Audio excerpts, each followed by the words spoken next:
it's a great pleasure to introduce Katie White, the Climate Minister. Katie.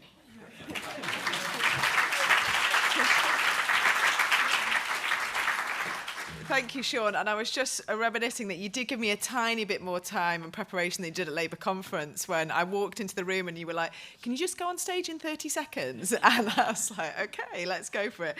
I also must apologise to everybody. I'm trying some new contact lenses and they're not quite working. So if I end up like slightly scowling at you, apologies. It's nothing personal. I'm just having a little bit of a regroup going on. And I also, last thing before I get into it, is that I feel like I'm slightly stalking people. Like, I was like yesterday with Rachel and Sophie, who I am quite fangirl of, both of them. So, but yeah, that panel was excellent. I was very excited to be involved.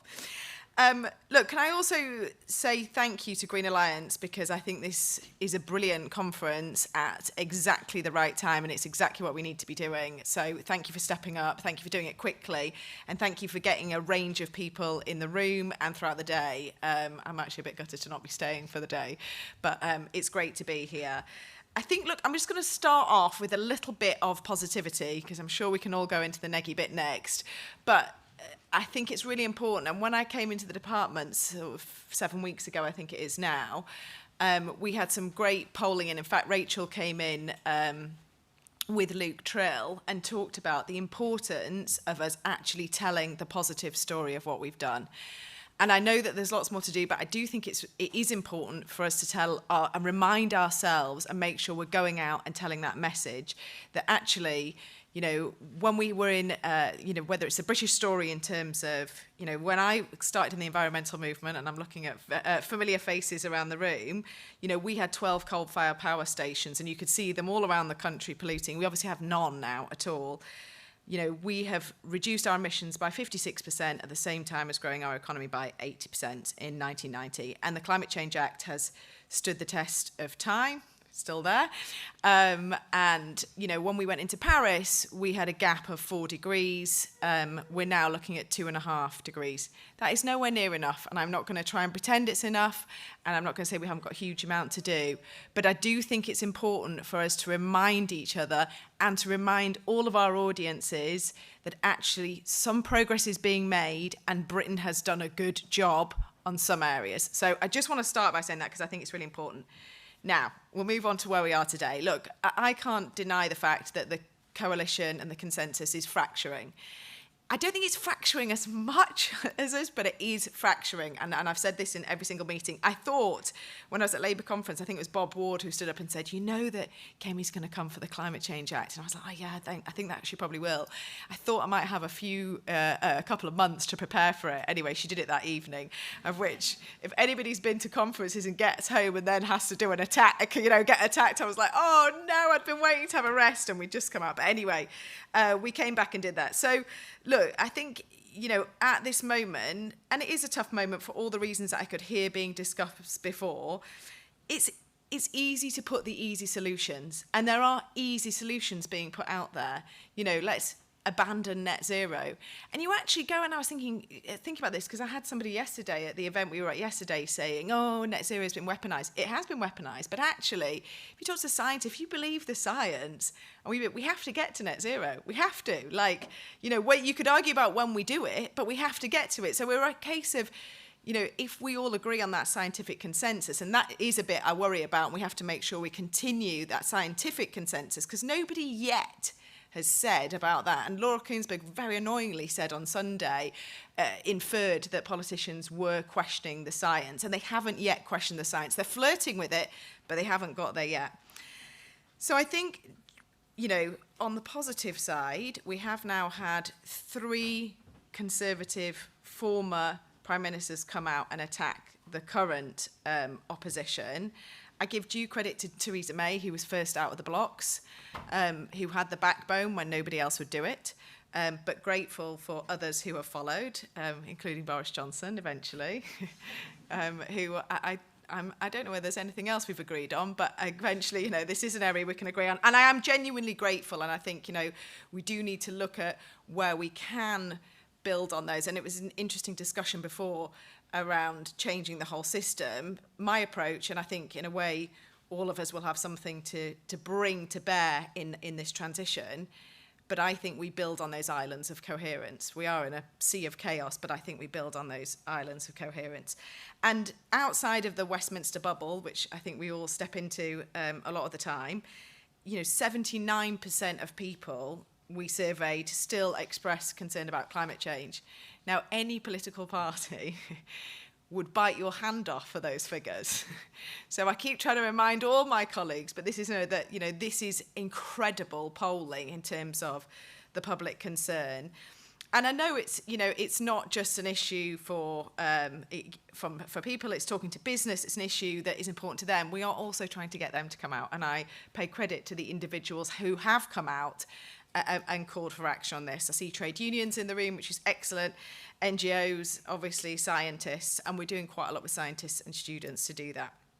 So I guess what do we do in terms of, and you've obviously been having this discussion before, in terms of winning over the doubters? Well, I think we need to frame this debate differently. I think we should not just be asking if we want to be climate activists, we should be asking what sort of future we want for this country. And secondly, we do need to be better storytellers.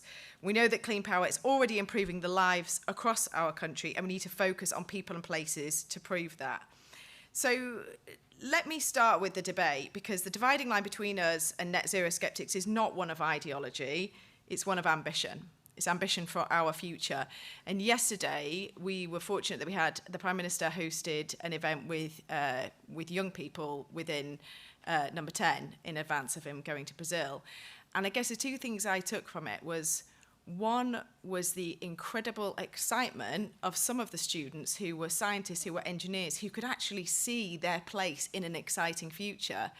The other element was that there was an incredible amount of eco-anxiety, which was awful. It was absolutely heartbreaking that the other side just couldn't see. And you're like, I think it's a responsibility of all of us to make sure we can curate a future that talks to the first audience and holds the second, but we don't get more of that. So Russia's, I think undoubtedly we can't forget, obviously Russia's invasion of Ukraine exposed us to the consequences of our over-reliance on gas for electricity and heating, not just in terms of energy security, but through skyrocketing energy bills that have brought hardship to every family and every business across the country. And at the same time, our 20th century energy infrastructure is crumbling and we need to rebuild it. We agree that we need to take back control of energy, but we don't agree on how. And as I watched Claire Coutinho the other week when she was up against Ed on Laura Kuenssberg, I was trying to think where she was going with this argument. And I was like, there really is only three choices with our energy system.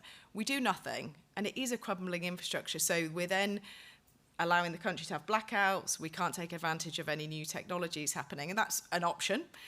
Or we invest, second option, we invest in an infrastructure with fossil fuels that makes us reliant on the future of a commodity-based energy system where we're continuing to buy fossil fuels. There is a limited amount left in the UK, but nowhere near enough what we need for the long term. So we're going to be buying very expensive gas from Norway or from the rest of the world. Or we have an energy infrastructure that is based on our own abundant clean energy. Those are the options. It's not. So I was slightly baffled where she was going, because they try and have this easy argument that we can do nothing. And that is not an answer. We cannot do nothing because of all the aging infrastructure we have. I guess the next point I'll make is talk of energy security and power systems might not mean much to people who are worried about their jobs and their families and their communities. So we need to be clear, and I think that the panel was discussing this before, that clean power is already changing the lives of people up and down the country. And I was really fortunate that I went down to Bromley the other week to the South East colleges, and I met with various different they were mainly all guys, I'm afraid, in this instance, of Lenny, Ellis and Zane. And I was like, I want to go and meet someone with a green job. We keep talking about these green jobs, but I was like, I want to meet somebody. I want to ask them why they want to do it. Because I was like, if it's just for the money, I understand. I want to understand their motivations. And they were absolutely brilliant. And they did care about the money. They were like, I'm going to get a well-paid job. But they were also really excited to be part of the future. Many were from families where they'd had an uncle who was a plumber, or their dad was an electrician, and they felt it was a trade that they could be involved in, but it was the next iteration of that trade. So there was some heritage to that in a lot of the different students. They were excited about the future. they saw it as an opportunity to make money, and they also said they could have fun. And I was like, hooray, fun. It's underrated, isn't it? So let's try and have a bit more fun. And the other thing is, when you're making this argument, I just said this to our parliamentarians who were getting briefed on COP. I was like, do not forget the brilliant figure from the CBI that our green economy is growing 3 times as fast as the other economy. 3 times as fast. So I was like, thank you to the CBI for making that point. And please, in every single interaction you have, remind that to everybody else.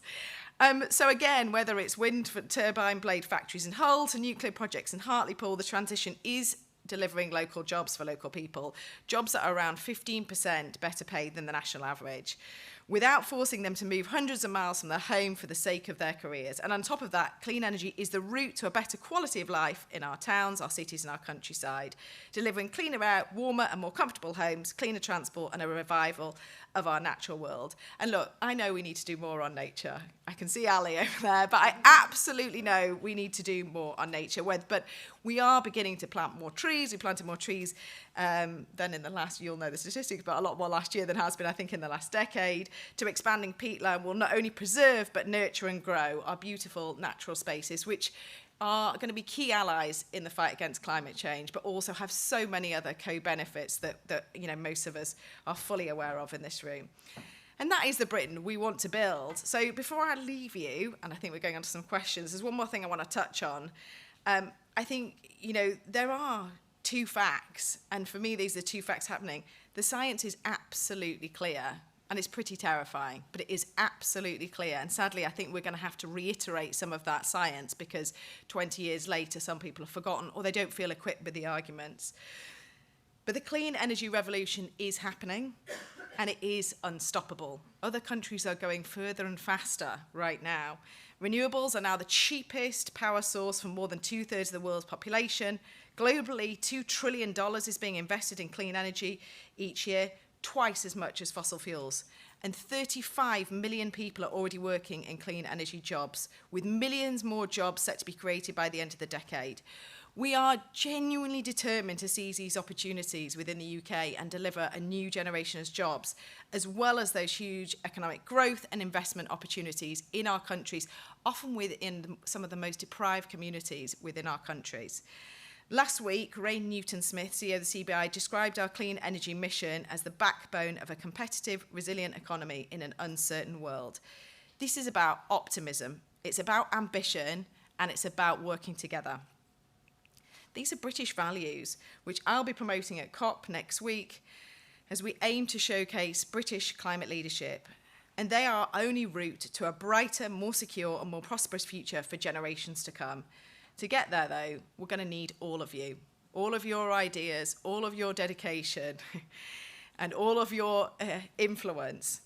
This has got to be a unique alliance of NGOs, business, politicians, academia, media, trade, government, civil society, shouting for the case for clean power, how it's going to directly benefit our families, our communities from the rooftops. So let's communicate, let's collaborate, and let's never lose sight of the bigger picture and the bigger opportunity and the history we're making together. Thank you.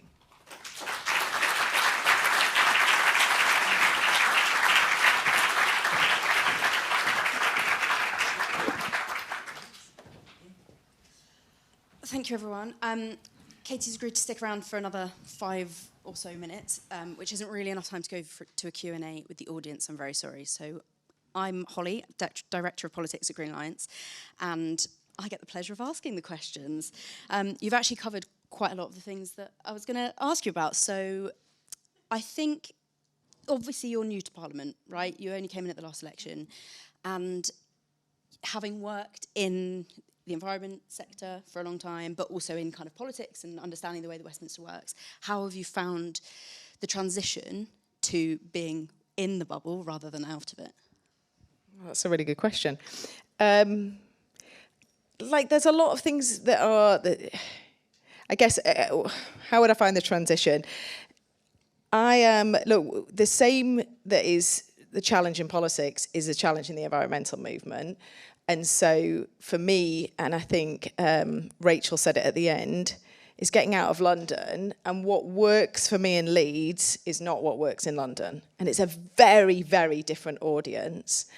And so I think that's often the case with the environmental movement, is that we are tailored towards a certain audience that is not talking to other audiences. And it's hard to know who you're not talking to, because the way, as well as obviously within our society, is that we're becoming increasingly little circles of polarization across. And I think one of the best things about this job is that I get to meet so many different people all the time. So in that sense, I get so many different touch points, whether it's at the Eden fireworks on Saturday night, whether it's at Remembrance Sunday, whether it's at kids' schools, so in that sense, I'm not saying, but we do get exposed to a lot more than I probably would have done in the environmental sector. But I think some of the challenges are the same.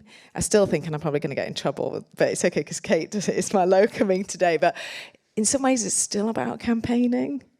It's still about campaigning. I think, in the same way that in some of the bigger NGOs, again, I'll be careful what I say, you could get sucked in to the day-to-day stuff, you can really get sucked in. And the same, but I could go into the civil service and do this job and come out in, however long I get to the privilege to do this, but let's say a year, 18 months time, and just have done a lot of stuff, So I'm really conscious of that and trying to be really choiceful and trying to be focused on what the outcome is. And when I was a backbench MP, I was like, right, I'm going to do some stuff on nature, because I couldn't do climate because I was working with Ed.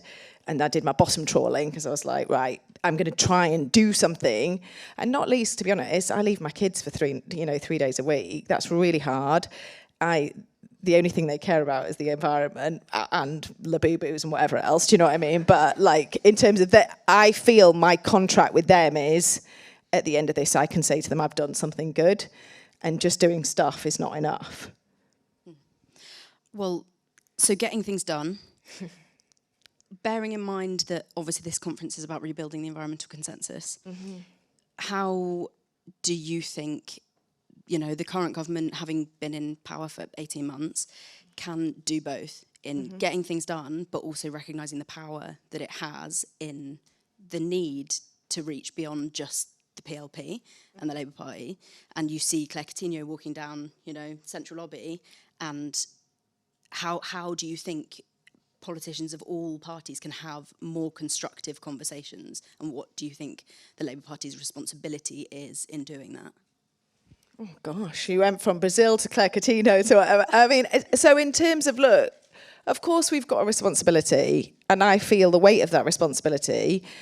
I also, though, and I think this is the case for lots of other social issues, I'm slightly talking outside my brief, but in terms of, there is a lot about, well, the government's rubbish and the government's got to fix this, and the government's rubbish and the government's got to fix this. And I sort of think our social contracts got slightly out of kilter, because the government is never going to be able to fix all of the problems that were there. So I think, again, we've got to be choiceful about which is the ones the government does need to fix. Now, clearly, I say that in that I think we set the parameters for the clean energy transition, and we should do, and we should also make the case and make the most opportunities. But this is, everybody's got a role here, and everybody's holding some sort of power, So how else is the role of the Labour? Look, I'm trying to take a very collaborative approach, and others might think that's the wrong thing. That's my style. I want to work with people, and I want to try. Now, obviously, at the end of the day, if they won't work with me, or if they BS me, I will call it out. But I will start off trying to work with people, and I have been trying to, and it's interesting because I have had people, and I'm not going to give any of the names of it, from the other side who've said, I'd really like to work with you, but I'm almost scared, and so you think that's awful, but also it gives you a little bit of hope that, there are people that will work within that. But it's reflective, isn't it, in the same way that it was really frustrating with some of the Tories, particularly ones who've put their name to this, who might have led their leadership campaigns on it, who won't come out and say, and I sort of understand why, but it's frustrating. We've also had the same in business. There are people going, oh, we can't come out and say because we're too nervous. And I was like, what are you nervous about? We're here with this one life, why I'm baffled by, in some ways, the slight lack of backbone. And that's why I have to say I went up to Theresa May at the National History Museum and I was like, I just want to commend you for having the backbone to coming out and saying, no, it's out for, that's wrong. It's absolutely wrong on the Climate Change Act. So, yeah, I think we need to be putting our best foot forward. We also need to recognise where we've done things wrong. And also, like, there's quite a... It's quick to chide and slow to praise, isn't it? It's quite easy to point fingers and go, oh, that person in government's not doing enough and that person in government's not doing enough. And as I said, I try to build on where we've got positives and build out from there, because I think that's the way you grow, And so we have a brilliant Secretary of State who is unstoppable in many ways. We've got a great leadership team. And I think as well, as I've said to some colleagues in the room, it's around working together to stretch that out. But also that there is a lot going on at the moment. And I know there's been a lot going on in the last 15 years, but we have to be aware of what the context is. Some things have got worse for us and some things have got better. But telling those stories, meeting people where we're at, and as Sophie said, I think actually having a held up consensus by, enough people by the end of the Parliament will be a win. I'm aware that we're slightly over time, but as a very final question on, obviously you're going to COP, and what do you think, are you excited about it? What do you think the role of the UK in international leadership, given the international picture, is right now?